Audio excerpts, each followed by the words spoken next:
Bonjour à tous et à toutes. Oui. Donc nous allons vous présenter toutes les deux, et en se partageant le temps, une réflexion sur l'introduction de démarches historiques dans l'enseignement des SVT et dans la formation des enseignants. Notre propos portera sur la construction... Ça marche pas? Vous entendez bien au fond? Oui. Je peux prendre le micro à main, sinon? Ouais, ça va. C'est bon. Donc, je disais, donc, notre propos portera sur la construction du modèle moléculaire et génétique de l'ADN. Alors, dans un premier temps, c'est mieux comme ça? Ouais. Dans un premier temps, nous allons présenter des pratiques d'enseignement mobilisant l'histoire des sciences.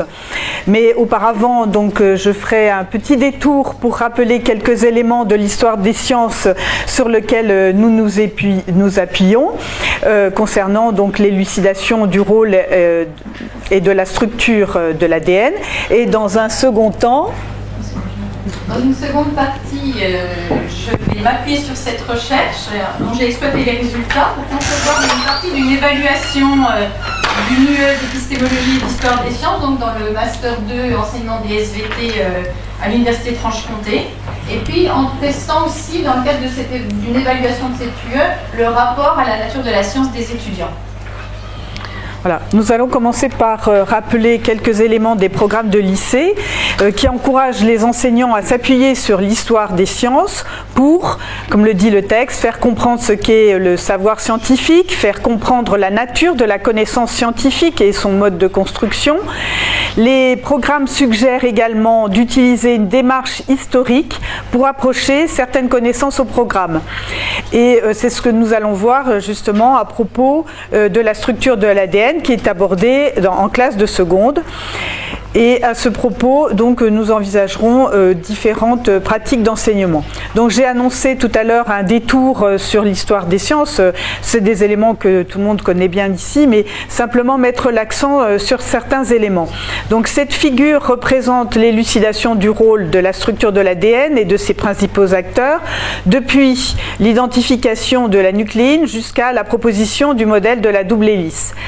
La structure de l'ADN fut inventée, je préfère donner ce terme plutôt que découverte, par Watson et Crick qui travaillaient dans le cadre du paradigme génétique qui soutient que l'ADN est le matériel héréditaire, à l'inverse du paradigme appelé protéinique qui prétendait que les protéines sont la substance héréditaire. Pour montrer la force de ce paradigme protéinique, eh bien vous connaissez très bien les expériences de transformation des bactéries conduites par Avery, et ces expériences n'ont pas suffi à dépasser l'obstacle des protéines comme support de l'hérédité, et la controverse a perduré. Ainsi, donc l'étude de la composition chimique du support de l'hérédité n'est pas parvenue à convaincre les détracteurs du paradigme génétique. Par conséquent, le changement, qui s'est tout de même opéré, n'a pu se faire que grâce au recours à d'autres techniques et à d'autres idées. Et en particulier, les idées défendues par le physicien Edwin Schrödinger dans son livre What's Life? Qu'est-ce que la vie? Qui postule l'existence d'une structure chimique à très haute régularité, qu'il définit comme un cristal apériodique et qui porterait tous les caractères héréditaires. Il introduit la notion de code complexe contrôlant tout le développement futur de l'organisme. L'introduction de cette notion de code, qui est importée en réalité de la linguistique dans le domaine de la génétique, apporte une nouvelle vision du rôle des gènes, nouvelle vision donc des gènes qui détermine le fonctionnement et le devenir des êtres vivants. Donc ce livre qui a remporté un énorme succès, qui est peut-être mal connu maintenant par les jeunes enseignants, fournit une nouvelle vision du vivant et un cadre de pensée différent qui est basé sur la volonté de trouver un principe d'ordre au sein des êtres vivants. Alors ce livre a influencé donc à cette époque-là un grand nombre de physiciens qui se sont engagés qui se sont orientés vers la biologie, et parmi ces physiciens, justement deux physiciens célèbres comme Crick et Wilkins, et bien sûr des biologistes comme Watson, qui a longtemps témoigné de l'influence que ce livre avait eu sur son engagement dans la compréhension de la structure du gène, qu'il considère comme alors la question fondamentale du siècle. Donc, la façon d'appréhender le matériel génétique est transformée. Il s'agit de mieux comprendre le fonctionnement des gènes, et pas seulement donc travailler sur des analyses chimiques comme c'était le cas auparavant. Ainsi, Watson cherche à trouver la base moléculaire qui jouerait le rôle de code et qui permettrait d'assurer la réplication du matériel génétique, par exemple au cours de la division d'une cellule. Alors, bon, ces photos et ces images évoquent à chacun d'entre vous toute l'histoire qui a permis cette découverte ou cette invention, qui est reconnue comme étant le fruit d'une collaboration entre deux laboratoires, mais aussi compétition, parce qu'il y avait des enjeux forts, et en particulier la possibilité d'obtenir le prix Nobel, et beaucoup de personnes étaient engagées, pas seulement ces deux laboratoires, mais beaucoup de personnes étaient engagées dans cette course au prix Nobel. Alors James Watson et Francis Crick cherchent à définir les principes généraux sur lesquels fonder une structure de la molécule d'ADN, et vous voyez sur cette photo, c'est pour ça que je l'ai choisie, on voit qu'ils bricolent avec des pièces métalliques qu'ils assemblent en respectant un certain nombre de distances qu'ils mesurent avec la règle et le fil à plomb, tout cela pour respecter un certain nombre de contraintes stéréochimiques, mais bien sûr ce bricolage est basé sur un certain nombre de données, notamment les données des cristallographes du laboratoire de King's College, et en particulier donc les travaux de Maurice Wilkins et Rosalind Franklin, dont la célèbre image obtenue en mai 1952, dont on connaît l'histoire, puisqu'il semblerait qu'elle ait été subrepticement dupliquée par Wilkins, qui l'aurait communiqué donc aux chercheurs du Cavendish. Bon, on connaît l'histoire des conflits entre Rosalind Franklin et Wilkins. Je ne vais pas y revenir, c'est peut-être une autre histoire. Enfin, toujours est-il qu'on connaît l'aboutissement de ce travail acharné de Watson et Crick, qui donc en 1952 publient un bref article et finalement sont couronnés par le prix Nobel en 1962. Alors, simplement pour dire que malgré la conviction qu'avaient Watson et Crick de la pertinence de leur modèle, malgré tout ils se rendent compte que ce modèle devait être considéré, enfin il déclare que ce modèle devait être considéré comme hypothétique, que la structure proposée devait être tenue pour non formellement démontrée, qu'elle ne reposait pas entièrement sur des faits expérimentaux et qu'elle avait été imaginée alors que certains résultats n'étaient pas encore en leur possession. C'est ce qu'on peut, enfin j'ai essayé de modéliser sur, entre autres, sur ce schéma. Alors, sur quoi s'appuie Watson et Crick? Ils disposent d'un certain nombre de résultats, donc de résultats de la cristallographie et puis de résultats de la biochimie aussi.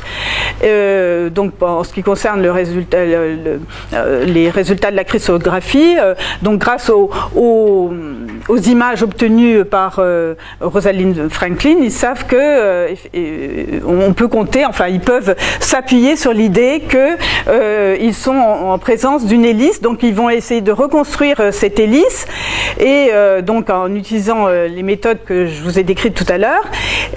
Donc il s'agit de conjecturer une structure de l'ADN, puis à construire des modèles en manipulant les bases selon toutes les combinaisons des paires possibles. Ces modèles, évidemment, doivent respecter des contraintes stéréochimiques, mais surtout, les données des rayons X permettent de limiter le nombre de configurations possibles. Alors, il ne s'agit pas d'une logique inductive, mais d'une démarche intégrante des allers-retours entre le travail empirique et le travail de modélisation. Ainsi, en ce qui concerne la règle d'équivalence des bases de Chargaff, qui est d'abord incomprise, elle est venue étayer le modèle de la double hélice, une fois celui-ci établi, enfin supposé en tout cas, par les deux chercheurs. Ce n'est donc pas une donnée empirique qui conduit à la construction du modèle. Donc on a un ensemble de contraintes empiriques, et puis donc auxquels les modèles doivent répondre, et puis on a aussi un ensemble de modèles, de contraintes théoriques, dans la mesure où le modèle retenu doit satisfaire des contraintes, enfin des règles qui permettent de répondre à deux exigences: le message codé, un message codé, et donc un code, et un message qui est susceptible d'être copié, donc par un principe de réplication. Donc les deux auteurs vont produire un certain nombre de modèles, et ces modèles vont être rejetés, enfin les modèles qui ne sont pas conformes à l'ensemble de ces contraintes, à la fois empiriques et théoriques, vont être rejetés. Voilà, alors on a... Maintenant, je vais en venir, après ce petit détour, aux situations observées en classe. Donc là, un modèle privilégié, le modèle Rastop, effectivement, en tout cas dans les modèles, dans les programmes actuels, ce qui est, même si les enseignants sont encouragés à utiliser des éléments d'histoire des sciences, ce qu'ils mettent en œuvre de façon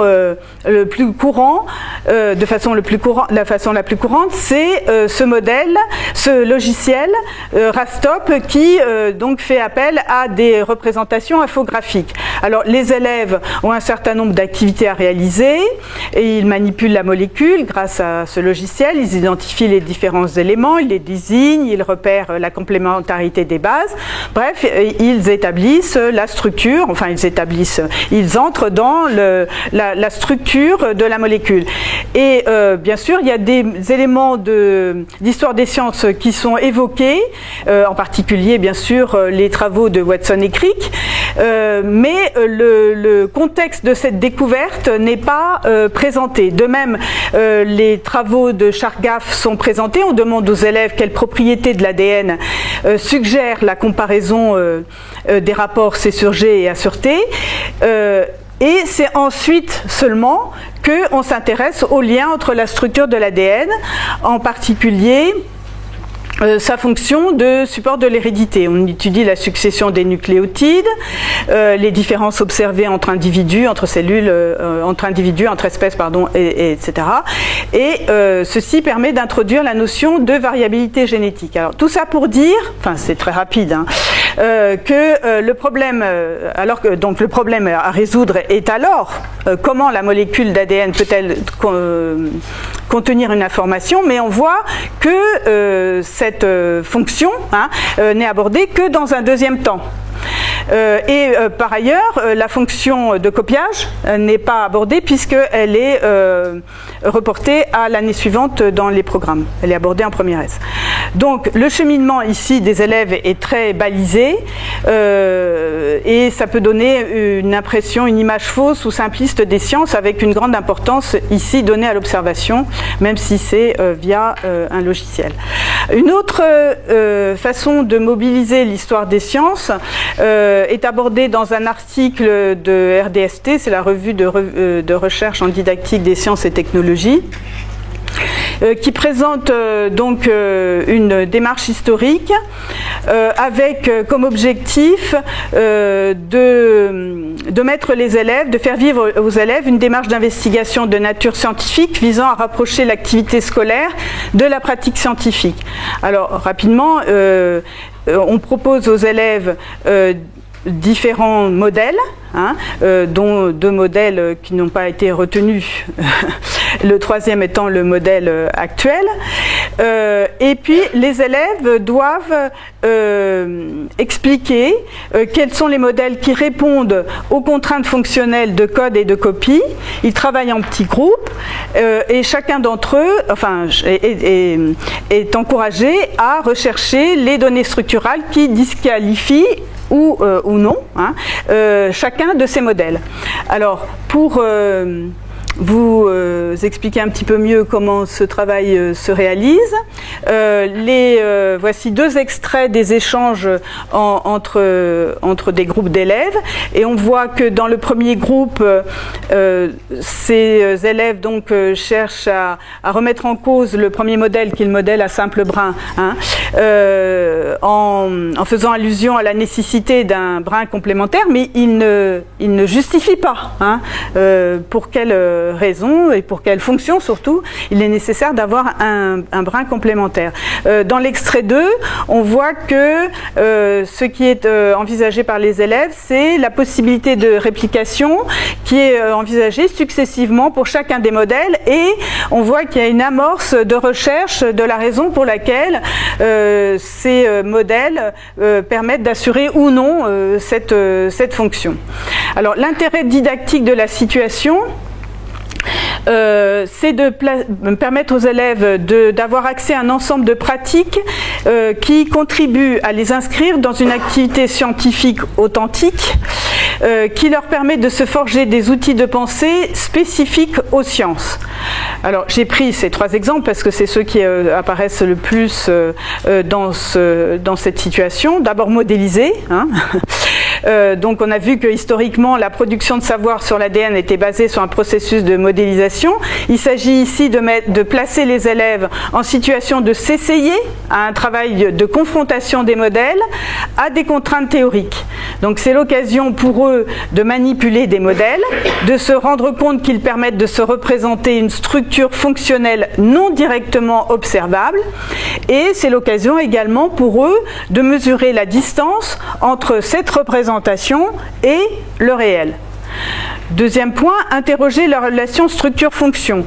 Cette relation est une composante pour nous essentielle de la compréhension des phénomènes biologiques. Les élèves ont déjà travaillé cette relation à l'échelle des organes au collège, et on leur propose ici de l'envisager à l'échelle de la molécule. Bien sûr, ça suppose que les élèves disposent justement des propriétés, des fonctions qui vont permettre d'analyser les structures qui leur sont proposées.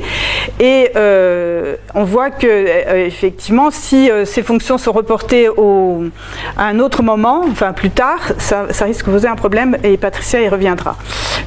L'autre Patricia. Et dernier point, l'argumentation, mais non le moindre, l'argumentation. Les échanges langagiers, j'en ai donné un tout petit exemple, au sein des groupes montrent ici l'ébauche d'une argumentation.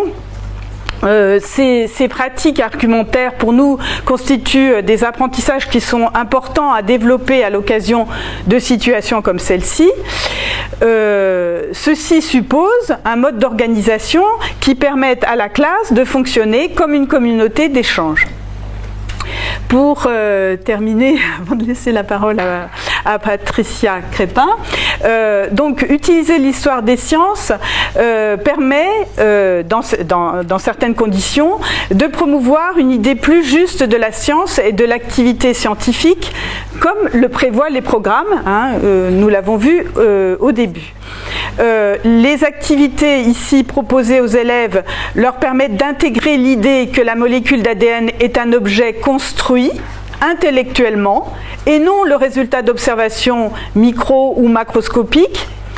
Et deuxième point, elle leur permet de montrer que de prendre conscience que dans la recherche, la spéculation théorique constitue une voie d'investigation qui peut venir en amont, en soutien, ou à la suite de l'activité expérimentale.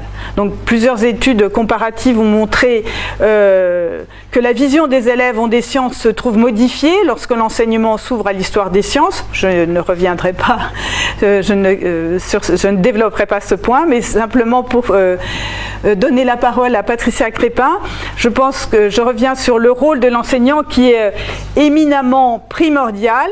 L'exploration historique peut conduire à la construction par les élèves d'une image de la science qui soit plus appropriée, à condition que le pilotage de l'enseignant soit exercé, ce qui justifie une formation. Et Patricia Crépin va vous présenter un exemple de formation permettant d'acquérir ces compétences.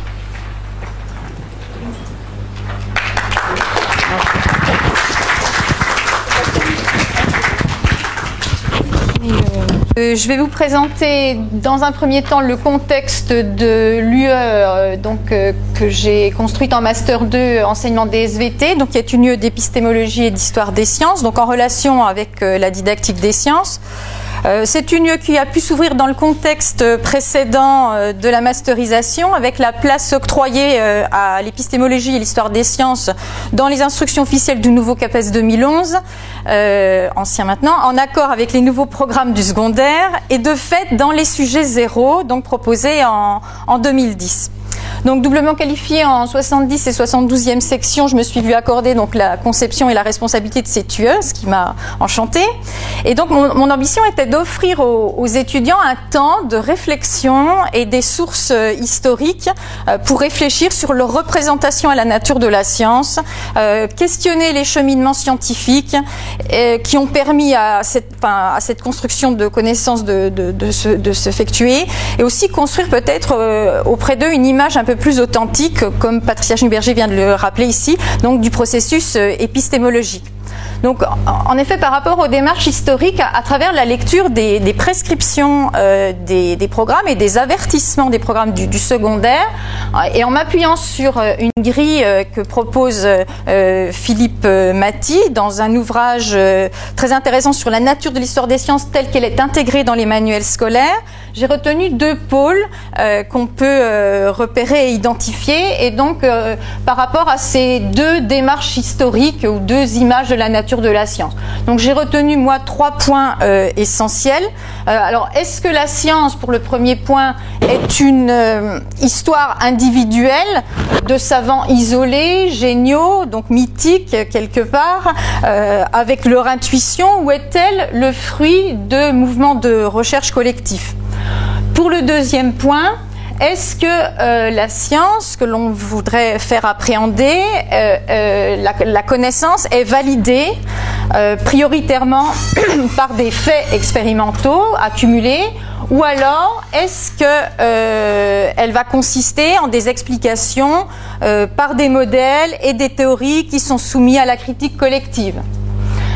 Troisième point que j'ai retenu, par rapport aux pratiques scientifiques, est-ce qu'elles sont coupées d'un contexte extérieur, social, politique, idéologique, industriel, ou alors est-ce qu'elles sont mises en lien dans un coexte global en relation avec les sciences humaines et les sciences économiques?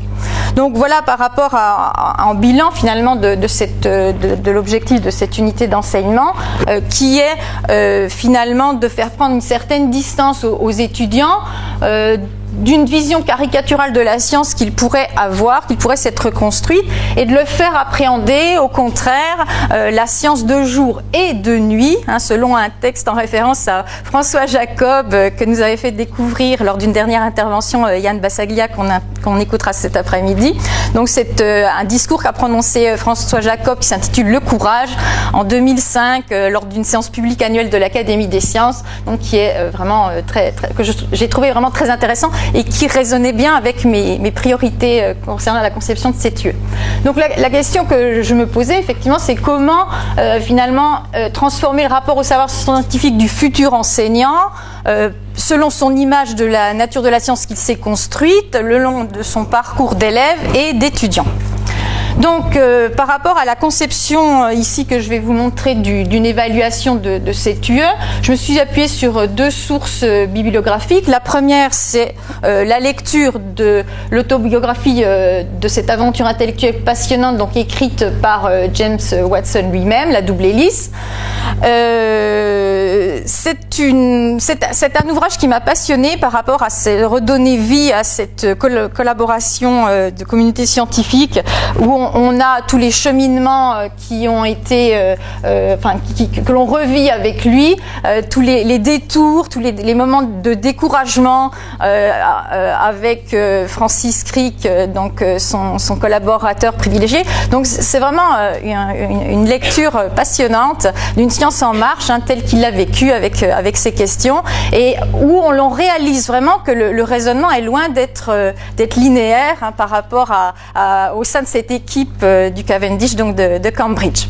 Donc, par rapport à cet ouvrage, c'est cette réalité finalement d'un tâtonnement scientifique qui nous permet d'être donné et à travers justement la pluralité de modèles qui ont été discutés. Donc, c'est à travers ces modèles-là que je vais m'appuyer sur la conception de l'évaluation donc auprès des étudiants.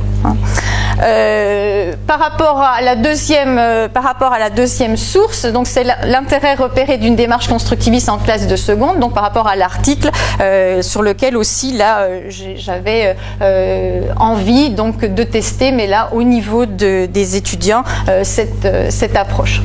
Alors la conception de l'évaluation, à la lecture donc de ce livre de Watson, La double hélice, j'ai retenu 4 modèles. Donc c'est ces 4 modèles là que je vais vous présenter.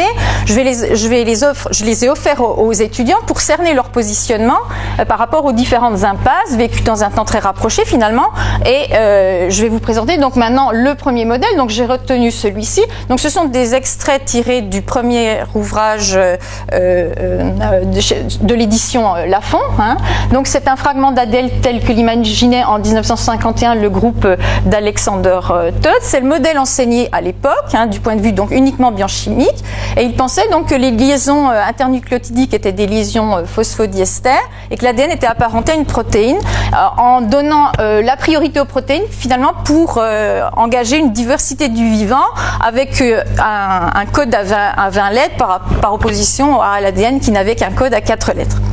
Mais il y a donc c'était un modèle plein d'un seul brin, et un codage possible était envisageable, mais il y avait de nouvelles données cristallographiques qui étaient apportées, donc la fameuse produite donc par l'équipe de Rosalie Franklin et Maurice Wilkins, et ces données cristallographiques montrent finalement qu'entre les chimistes organiciens et puis les cristallographes, il y avait une complémentarité qui était nécessaire à un moment donné pour pouvoir arriver à une image plus juste donc de cette molécule d'ADN. Et cette image-là réfutait dans tous les cas la forme plate, la forme plate de ce modèle, et engageait une structure d'hélice, voire d'hélices multiples. Ça a été une question qui a mis du temps à être tranchée finalement. Alors deuxième modèle que j'ai retenu à offrir aux étudiants, c'est celui-ci. Donc fort de ces nouveaux arguments cristallographiques, Francis Crick et James Watson donc imaginent un deuxième modèle hypothétique. Donc ça c'est le leur. Donc une hélice multiple, 2, 3 ou 4 brins. Là à cette époque-là on ne savait pas encore, avec au cœur de la molécule donc des ions magnésium qui seraient utilisés donc pour lier les groupes phosphates à charge négative, donc au centre dans tous les cas d'une hélice composée. De combien de brins, on ne savait pas. Mais par rapport à ce modèle donc tridimensionnel, on avait bien un code possible aussi, mais il y a eu deux éléments qui ont été mobilisés. Donc ils l'ont soumis à la critique de Rosalie Franklin et Maurice Wilkins. Et dans tous les cas, les images de diffraction révélaient une quantité d'eau non négligeable par rapport à cette molécule d'ADN. Donc les ions magnésium hydrophiles auraient fragilisé la structure. Donc impossibilité finalement de valider cette liaison-là. Et puis il y avait eu des données chimiques qui n'avaient pas été mobilisées, que Watson a mobilisées de par ses nouvelles lectures, et les liaisons hydrogènes donc devaient être entre les bases. Ça impliquait quoi? Ça impliquait que les bases devaient être non pas situées à l'extérieur de la charpente, mais à l'intérieur. Troisième modèle retenu, là c'est le fragment donc par rapport à il y avait aussi une nouvelle donnée qui était par rapport à la densité de la molécule, où finalement ça a fait pencher le fait de retenir plutôt que 3 hélices, 2 hélices.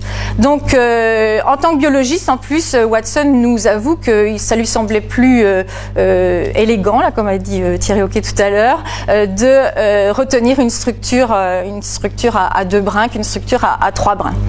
Donc par rapport à ce modèle-là tridimensionnel, donc passage des bases nucléotidiques donc au cœur de la molécule par des liaisons hydrogènes, que des copies possibles qui peuvent être engagées, mais dans tous les cas, réunir en vis-à-vis donc des bases identiques, soit puriques soit pyrimidiques, eh bien ça engageait un problème de construction stéréochimique et de compatibilité avec une charpente régulière qui était recherchée. Dernier modèle, donc celui qui a été retenu finalement par tâtonnement, eh bien c'est le modèle donc dans le fameux article de Nature, où là on a donc cette idée géniale qu'ils ont eue à un moment donné, donc d'une complémentarité des bases avec un codage et une copie possible, et donc une validation aussi en référence à la règle de rapport d'équivalence de Chargaff, donc des bases au sein d'une même espèce. Donc si je passe maintenant à la posture des étudiants et à leur rapport à la nature de la science, voilà la question que je leur ai posée. En histoire des sciences, voici plusieurs figures qui ont été proposées pour cerner la molécule d'ADN. Serait-il intéressant de montrer aux élèves de seconde ces différentes possibilités envisagées par les chercheurs au milieu du XXe siècle, justifier et développer votre point de vue? Donc on va analyser quelques réponses d'étudiants. J'ai retenu 4 extraits par rapport à cette discussion possible des valeurs didactiques des modèles antérieurs erronés à celui qui est validé actuellement. Donc par rapport à un premier extrait que j'ai sélectionné, donc j'apporte une pertinence, un regard positif par rapport à ce que j'ai retenu ici en bleu. Donc cette étudiante retient le fait qu'il y a un tâtonnement des scientifiques, qu'il puisse y avoir eu plusieurs hypothèses pour un même problème, que le savoir n'est pas fixé et que ce savoir peut être conditionné par l'évolution aussi des techniques. Moi par contre, ce qui m'engage par rapport à la discussion sur un premier repère épistémologique, c'est le fait que l'étudiante, la façon dont elle formule le problème, la molécule d'ADN.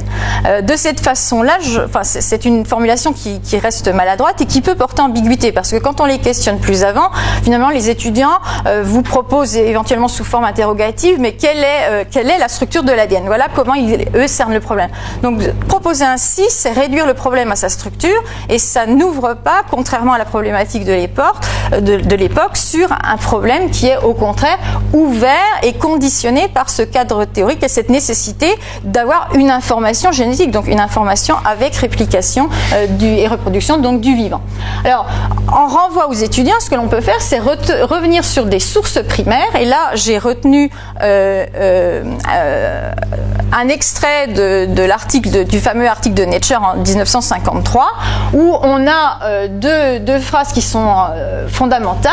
Cette structure présente de nouvelles caractéristiques qui sont d'un intérêt biologique considérable. Donc biologique considérable, pourquoi? Non seulement par rapport à cette charpente et cette idée géniale de complémentarité des bases, mais parce que à la fin de l'article, ils engagent sur le fait qu'il n'a pas échappé à notre attention que l'appariement scientifique que nous avons supposé suggère immédiatement un mécanisme possible de réplication du matériel génétique. Donc il y a bien un aller-retour et des conditions de validation par rapport à cette fonction et structure qui doivent être corrélées. Donc un problème construit ouvert, non seulement moléculaire, mais aussi génétique. Et j'ai découvert il y a peu de temps finalement par rapport à cette approche-là qu'on a en ligne une conférence qu'a donnée James Watson en 2005 à Monterey en Californie, et où il raconte pour la énième fois son aventure intellectuelle. Donc c'est une conférence grand public, sous-titrée en français. Donc voilà la grande question, comment pouvons-nous recopier l'information? Donc là, il valide bien le problème ouvert ici qui était proposé.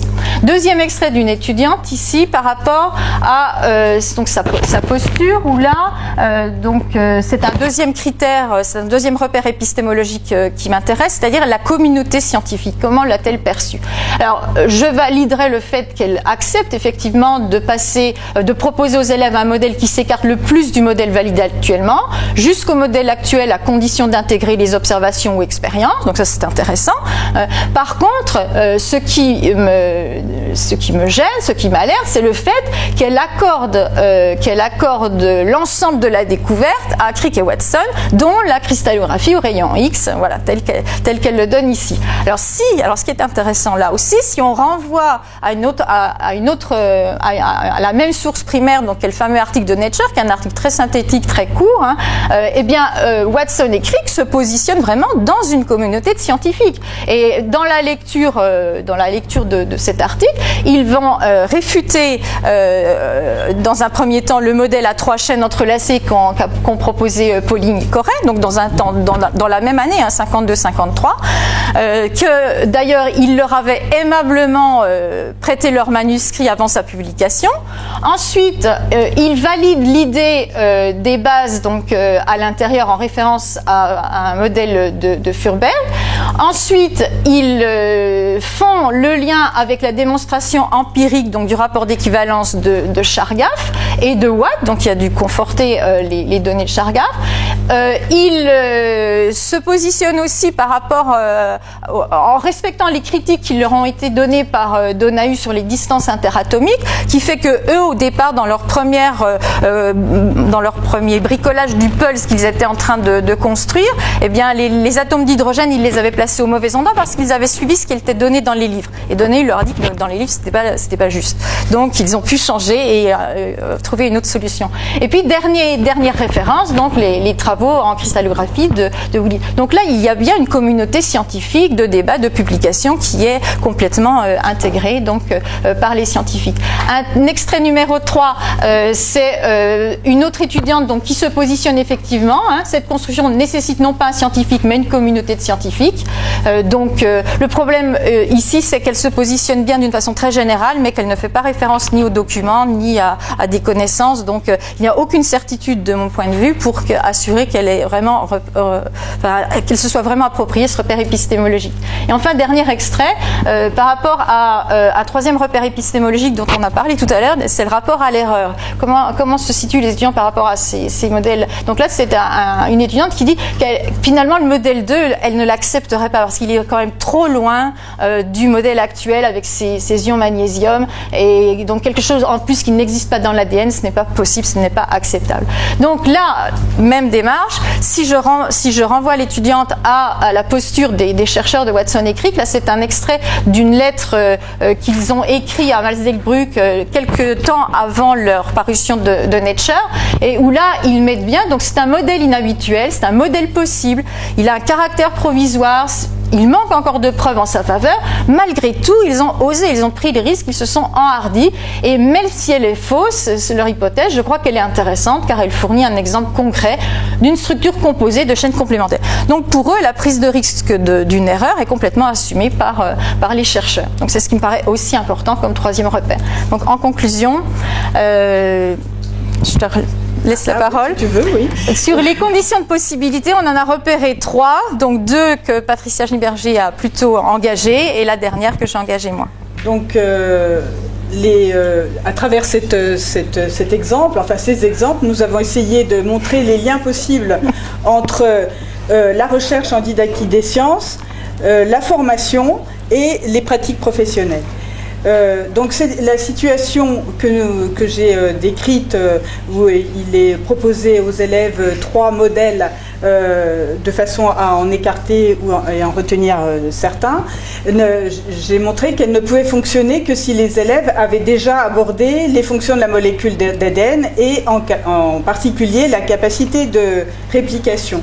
Donc, première conclusion de notre travail, eh bien, cela pose la question de l'organisation des programmes d'enseignement et de façon à repérer selon quelle logique. Alors, on n'est pas obligé d'utiliser l'histoire des sciences, puisqu'on peut aussi utiliser des images infographiques, c'est précisé dans les programmes, mais si on choisit d'utiliser l'histoire des sciences, on ne peut le faire qu'à certaines conditions.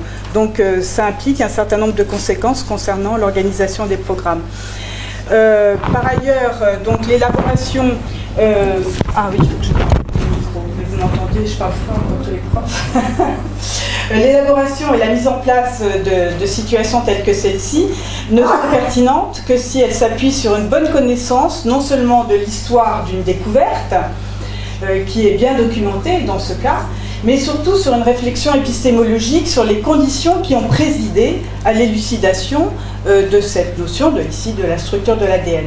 Donc il n'est pas question de reproduire en classe, par ce qu'on appelle un récapitulationnisme, les étapes de cette histoire, mais l'enseignant doit choisir les composantes qui lui paraissent fécondes pour développer les apprentissages en jeu. Alors ceci nous a conduit à envisager la question de l'utilisation de l'histoire des sciences et notamment dans la formation. Mais si l'intérêt didactique, c'est-à-dire une manière efficace d'enseigner les sciences, justifie la place de l'histoire des sciences, nous avons vu que dans cette UE, ce qui est important, c'est l'histoire des concepts, l'évolution des problèmes, le dépassement des obstacles. Il n'en reste pas moins que c'est pour les étudiants aussi l'occasion d'élargir leur culture scientifique par une réflexion épistémologique pour comprendre objectivement la construction de la connaissance, acquérir un regard critique et une capacité de questionner, de développer le goût de la curiosité et de penser la créativité et le progrès des sciences. Nous vous remercions.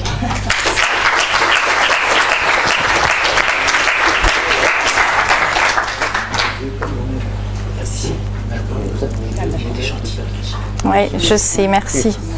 Mais il a repéré Pierre Thomas. Malheureusement, Pierre va en prendre. Oui, malheureusement, Pierre Thomas, il a tout de suite repéré. Alors, donc, le temps de question, vous avez mangé partie de votre temps de question, c'est comme ça, c'était un choix. On était deux. Vous étiez deux. J'ai entendu dans les interventions antérieures, je ne pense pas dans la vôtre, mais dans aussi les questions posées, qu'on s'adressait aux étudiants ou aux élèves qui pourraient éventuellement commettre des erreurs ou mal interpréter des modèles. Mais je pense que c'est valable aussi pour nous. Peut-être pas avec la même intensité, avec la même fréquence, mais il ne faut pas s'exclure des mauvaises interprétations. Un exemple, c'est le modèle présenté d'ADN double brun. Il est inexact.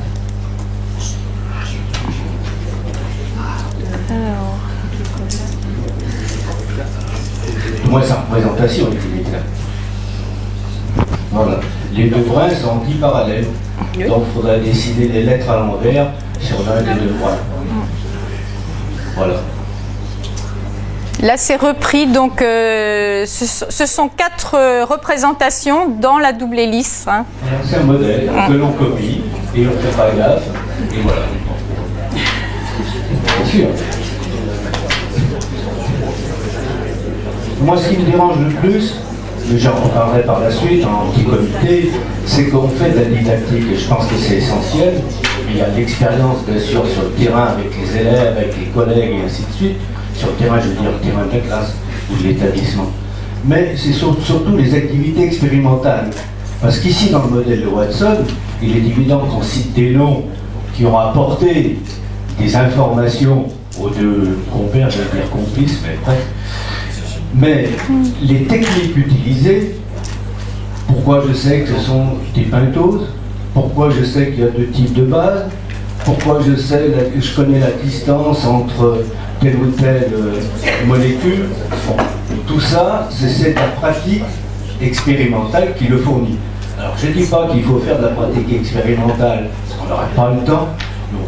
Mettre sur la paillasse des élèves sur la spectro de X, c'est évident, mais au moins faire un peu plus de pratique, ce qui permet de voir quelles sont les difficultés matérielles, concrètes, les erreurs qu'on peut faire, parce que sur la paillasse, on en fait un peu plus que sur l'écran, c'est évident, et ça manque énormément.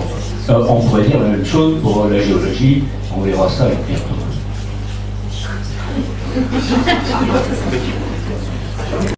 Donc là, c'est plus une remarque pour effectivement qu'il y ait des véritables travaux pratiques auxquels les élèves pourraient être à même effectivement d'être dans des situations où ils puissent discuter ou comprendre pourquoi ça dysfonctionne par rapport à leurs résultats prévus. Oui, tout à fait. Nathalie Courant, prépa BCPST et formatrice en formation continue. Moi j'avais une question qui était plus sur ce qui était fait avec les secondes. Je voulais peut-être que la place réelle du modèle Rastock dans la démarche. Parce qu'il était présenté avant finalement la discussion sur les différents modèles. Donc je ne vois pas l'intérêt de le présenter avant, puisque c'est la solution. Enfin, je n'ai pas bien compris ce qui était montré réellement. Ah oui, c'était. Ce qui est demandé aux élèves, oui. C'est-à-dire qu'en fait, ce qui est demandé aux élèves, enfin dans les pratiques courantes, hein, c'était montré par des études faites essentiellement sur la base des manuels. Hein. Bon, il y a eu quelques observations faites en classe, mais on ne peut pas généraliser à partir de là. Donc ce qui est demandé aux élèves, à partir de l'utilisation de Rastock, c'est de retrouver en quelque sorte, enfin de retrouver, parce qu'elle est déjà visible, mais bon, on la voit que on la connaît. Non, ma question c'était pourquoi la présenter avant de travailler sur les différents modèles, puisque finalement il va chercher à... Non, mais ah oui, pourquoi l'enseignant a fait ça? Oui, parce que l'enseignant, enfin dans cet exemple-là, hein, là c'était pour montrer deux modèles différents de pratiques d'enseignement. Hein. C'est pas forcément la même, c'est pas forcément. Non, mais il se trouve quand même que vous avez raison parce que dans l'exemple que je présentais sur l'utilisation de données historiques, ça s'est fait dans une situation d'évaluation. Hein. Donc en fait, les élèves connaissaient déjà la structure de l'ADN. Mais on peut imaginer une situation dans laquelle les élèves découvrent ces modèles avant, pour découvrir les fonctions de l'ADN avant de s'interroger sur sa structure, puisque c'est historiquement comme ça que ça s'est produit, enfin si on veut bien l'admettre.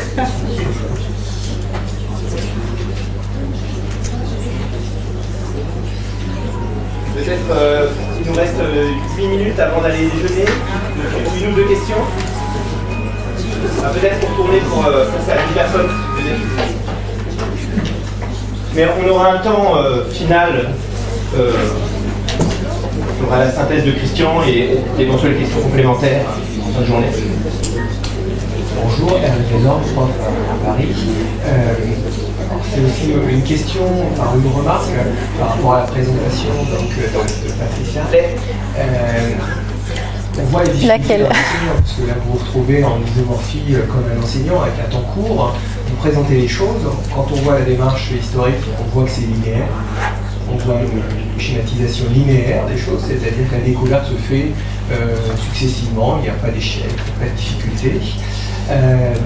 Deuxième chose, la démarche, pareil, historique, elle pose problème si on prend celle de Watson-Crick, parce qu'on voit bien qu'ils n'ont rien découvert, ils ont construit un modèle. Vous utilisez le terme de découverte, je ne vous le reproche pas. Non, je vais parler Inventé. Effectivement, le terme découverte, c'est celui qui est utilisé la plupart du temps, mais je l'ai remplacé par le terme d'invention. Ouais. D'invention, même le terme d'invention pose problème par rapport aux élèves. Oui, bien sûr. On voit bien que c'est une co-construction, et que quand on le présente vite, souvent on va dire découverte, invention. Est-ce que c'est une vraie invention? Est-ce que c'est pas un test? Voilà. C'est la vraie difficulté dans l'enseignant, c'est d'avoir un temps court, d'essayer de faire une démarche. Pas avoir tout, si on revient sur Watson et Crick, c'est très intéressant parce qu'à la fin de l'article, justement, qui a été repris, hein, parle des tests de ce modèle. On n'est pas obligé de le tester, mais dans le programme, le test, c'est-à-dire la réplication, on ne le fait pas, parce que ce sera fait en première année. Voilà. C'est ça le gros souci. C'est-à-dire qu'en fait, c'est pas tellement un problème que ça soit différé l'année suivante. Le problème, c'est que, en fait, ce qui prend le pas, c'est la structure, hein, plutôt que la réflexion sur la relation structure-fonction. C'est en ça que c'est gênant. Mais bon, voilà. Patricia, tu peux répondre sur le temps, la question du temps que pose Hervé, à savoir comment appréhender une démarche historique en un temps très court. Est-ce qu'il n'y a pas un risque justement de linéarité, de rester à des aspects factuels, de date, enfin tu vois, comment prendre en compte ce scénario que vous proposez par exemple, c'est quelque chose qui en termes de temps de la classe, c'est quelque chose qui se fait en une séance, en un cycle long, enfin, comment concilier le temps de la classe qui est court et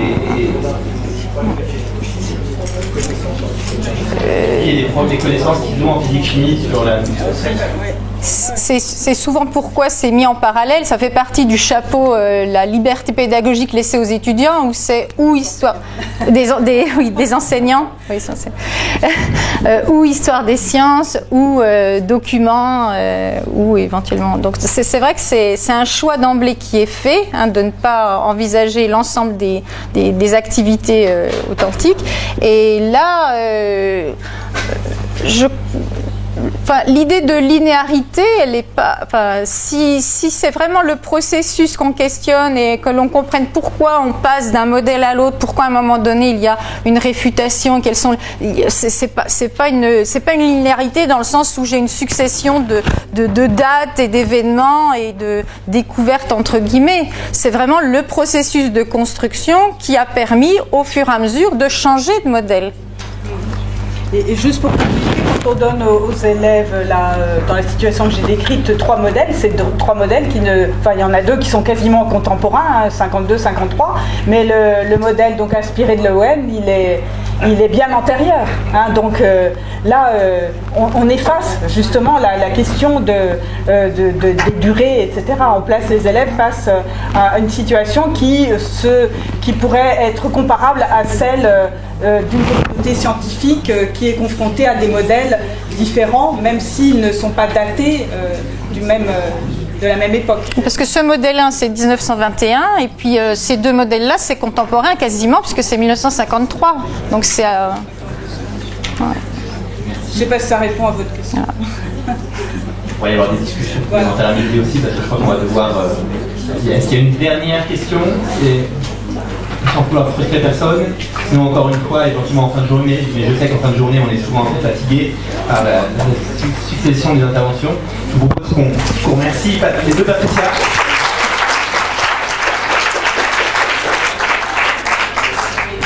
Donc le repas est servi au restaurant du...